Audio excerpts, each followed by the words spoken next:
Academy में स्वागत है। आज हमारा टॉपिक है मन।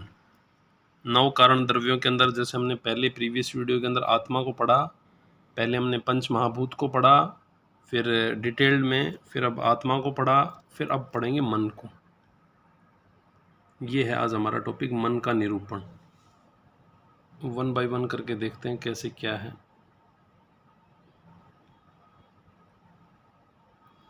प्रस्तावना, सबसे पहली चीज़ है प्रस्तावना। मानव जीवन का महत्वपूर्ण तत्व और ज्ञान की उत्पत्ति, इच्छा, द्वेष, सुख दुख, स्मृति, चिंतन, निर्णय तथा समस्त मानसिक क्रियाएं मन के माध्यम से ही संपन्न होती हैं। यदि इंद्रियों के विषयों के संपर्क में हो फिर भी मन का संयोग न हो, यदि इंद्रियां जो है ना अपने विषयों के संपर्क में हैं लेकिन उसके अंदर मन का संयोग नहीं हो रहा तो ज्ञान उत्पन्न नहीं हो सकता। उसी कारण मन को अंतःकरण व उभय इंद्रिय भी कहा गया है। जैसे कि कोई स्टूडेंट क्लास में बैठा हुआ है, ब्लैक बोर्ड की तरफ भी देख रहा है, भाई इंद्रियां अपने काम में लगी हुई हैं तो मतलब ब्लैक बोर्ड की तरफ भी देख रहा है, लेकिन फिर भी क्या नहीं कर पा रहा, सब्जेक्ट को नहीं समझ पा रहा। क्या कारण है? मन नहीं जुड़ रहा वहां पर। इतना बड़ा महत्व है मन का।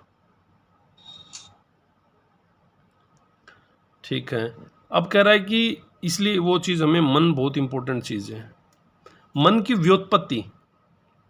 व्युत्पत्ति क्या है? मन्येत अनेन इति मना, अर्थात जिसके द्वारा मनन किया जाए, चिंतन किया जाए, उसे मन कहते हैं। मन शब्द, मन ज्ञाने चिंतायाम धातु से बना है, जिसका अर्थ होता है सोचना, विचार करना, ज्ञान प्राप्त करना। सब किस पे निर्भर है? इसी पे ही निर्भर है। एक निरुक्ति लिखी गई है, मन्यते अवबुध्यते ज्ञायते अनेन इति मना।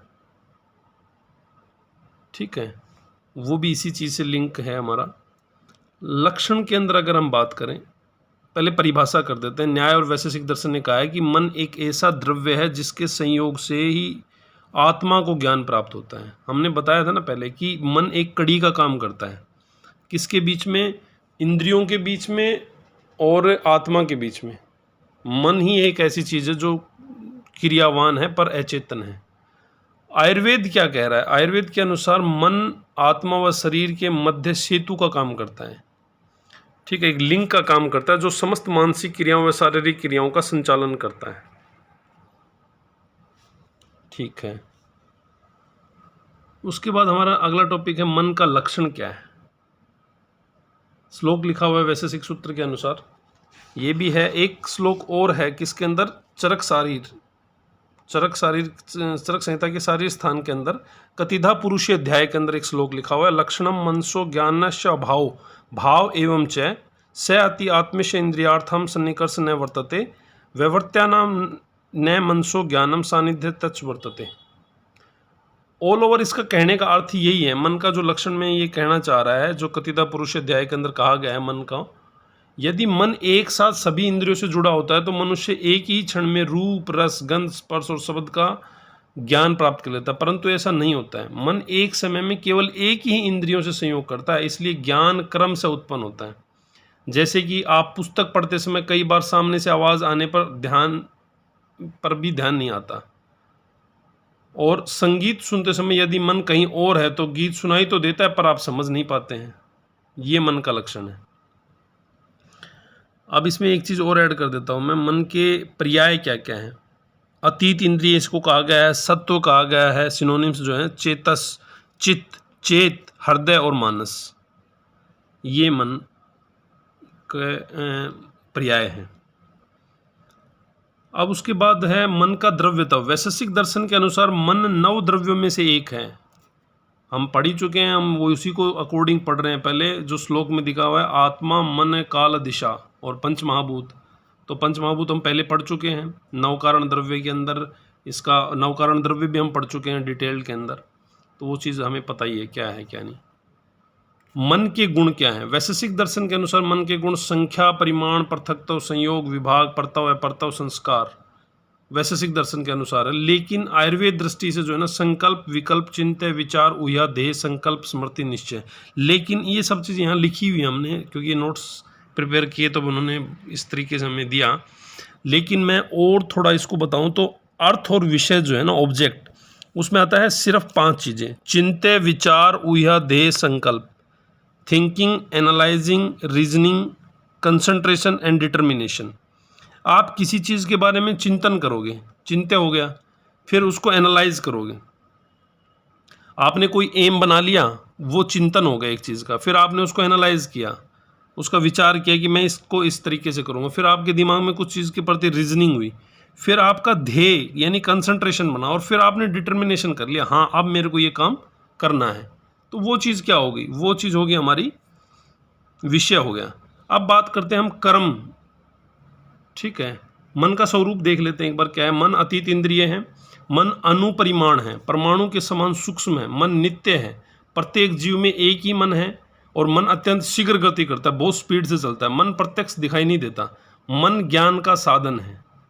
मैं ये बात पहले भी रिपीट कर चुका हूँ, सिर्फ आयुर्वेद शास्त्र एक ऐसा शास्त्र है जिसके अंदर मन की चर्चा की गई है, और कहीं भी मेडिकल साइंस के अंदर, कहीं भी मॉडर्न मेडिकल साइंस के अंदर कहीं भी इस चीज़ की चर्चा नहीं करी गई। मन के कार्य क्या हैं? What is the functions of मन? इसके 4 ही कार्य हैं सबसे इंपॉर्टेंट जो हैं: इंद्रिय अभिनिग्रह, इंद्रिय अभिनिग्रह, स्वनिग्रह, ऊह्या और विचार। ठीक है, तो मन के गुण, मन के हमने पढ़ लिया, अभी मन के अर्थ पढ़ लिए हैं, मन के कार्य जो हमने पढ़ लिए हैं।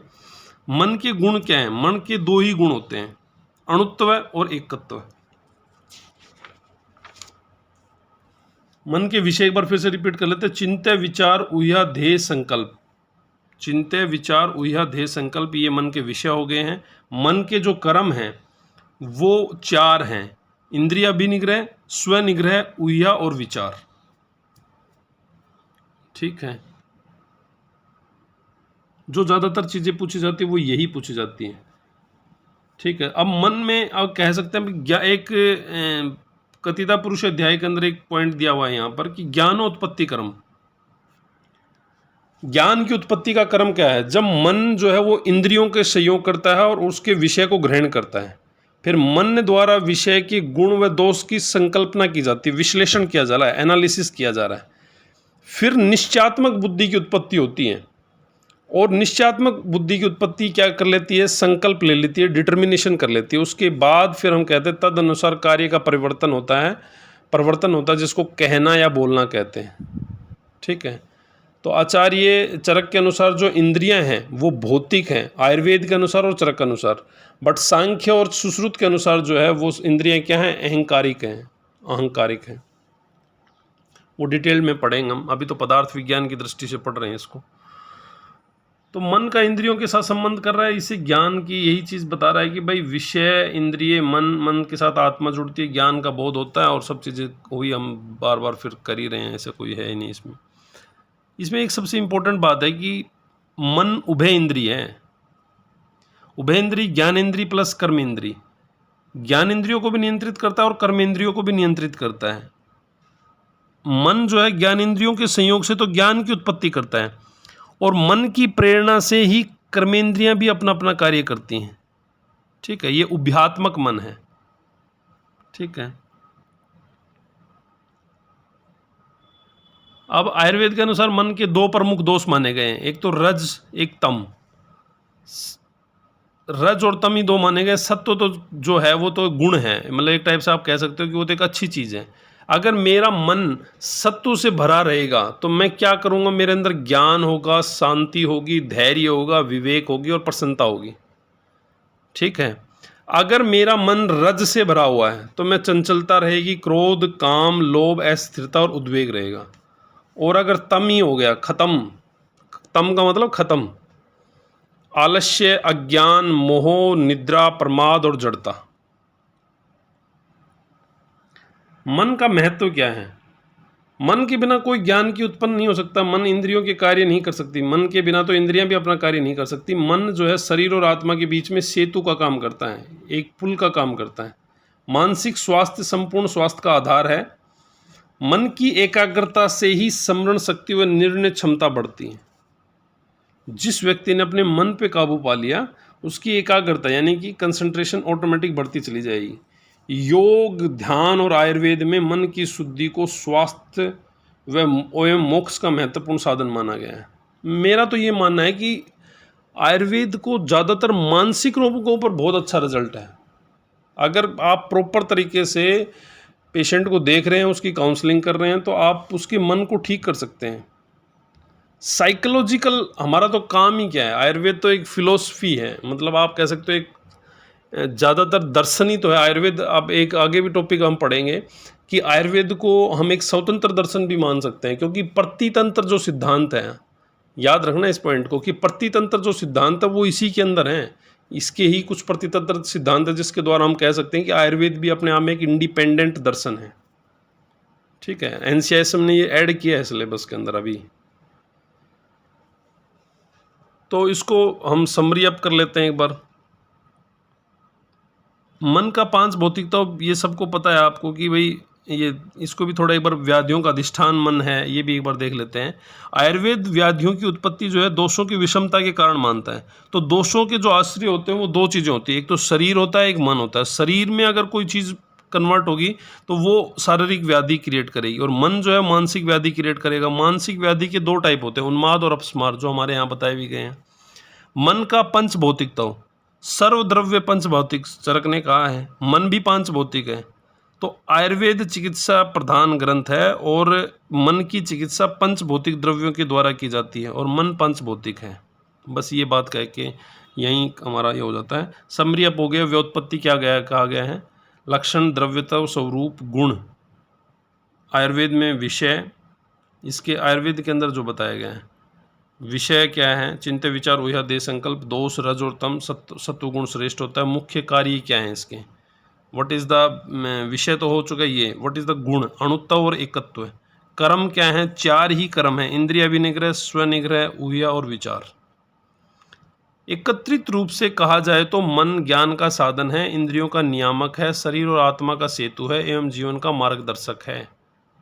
ठीक है, मन एक सूक्ष्म अतीत इंद्रिय नित्य व अणु परिमाण द्रव्य है, जो आत्मा और इंद्रियों के बीच में मध्य सेतु का कार्य करता है। ज्ञान, स्मृति, संकल्प, विचार, इच्छा, सुख दुख आदि सभी मानसिक क्रियाओं के मन में अध्ययन। ये सब्जेक्टिव पेपर के लिए आप लिख सकते हो, याद कर सकते हो कि किस तरीके से हमें लिखना है। तो इस तरीके से हमारा ये टॉपिक समाप्त होता है। Thank you for visiting @Sandeep Yadunsi Ayurveda channel. Please support us, like, subscribe and share. Your support is inspire us to create more quality Ayurveda educational content. Thank you to all of you.